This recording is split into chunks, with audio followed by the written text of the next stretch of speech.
मी कसं आहे की उमेदवार बघतो की कसा आहे, पार्टीशी काही घेणं देणं नाही. पहिल्यासारखी फक्त मुनकी हलवली, त्याच्यापासून आपल्याला जे कर्तव्य होतं ते काहीच पार पाडलं नाही. तेच म्हणा की हात जोडून काम चालत नाही, कामही दाखवा लागते. चंद्रपुरात निवडणुकीचा वारा सुरू झाला आहे आणि चंद्रपुरातील सगळ्याच प्रभागाला टक्कर देणारा प्रभाग म्हणजे प्रभाग क्रमांक 15.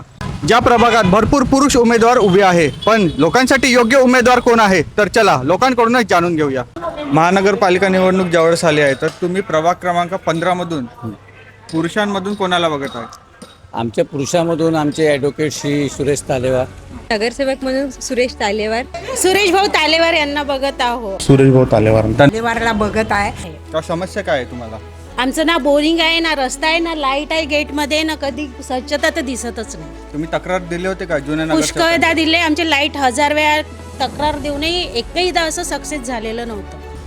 तुम्हाला समस्या कोणत्या आहे? तेच आपल्या दारासमोर घाण, कचरा, म्हणजे स्वच्छता नाही आहे. एवढ्या घाणेरड्या वातावरणात आम्हाला राहावं लागत आहे. हा एक मोठा मुद्दा आहे. जे जुने उमेदवार वोट मागायसाठी येणार त्यांना तुम्ही काय म्हणणार? आपण नमस्कारच करू ना, हो भाऊ, पण आपलं त्याच्यावर कर्तव्य काहीच नाही राहील.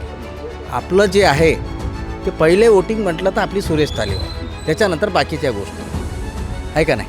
वाड्यात सगळं काम करतात, सगळं फिरतात. आतापर्यंत बाकीच्या उमेदवारांनी काम केले नाही, तर मला वाटतं की फ्युचरमध्ये ते चांगलं काम करतील, ते योग्य काम करतील, सगळ्यांकडे लक्ष देतात, सगळं बघतात, सगळ्या एरियामध्ये जाऊन फिरतात. तर मला वाटतं की सुरेश तालेवार. आणि याच्या पहिले जे उमेदवार होते व त्यांनी कधी मला दिसले नाही. आमच्या प्रभात काही काम झाले नाही. गटारी साफ नाही होत बरोबर, याच्या पहिले वगैरे तक्रारी केल्या होत्या का तुम्ही? तक्रार वगैरे पुष्कळ केल्या. कधी चेंबरचं काम नाही झालं, कधी रस्त्यांचं काम नाही, आमच्या गल्ली आहे ते साफसुथरी नाही राहत. त्यामुळे आमच्या सगळ्याचं मत तालेवारकडेच आहे.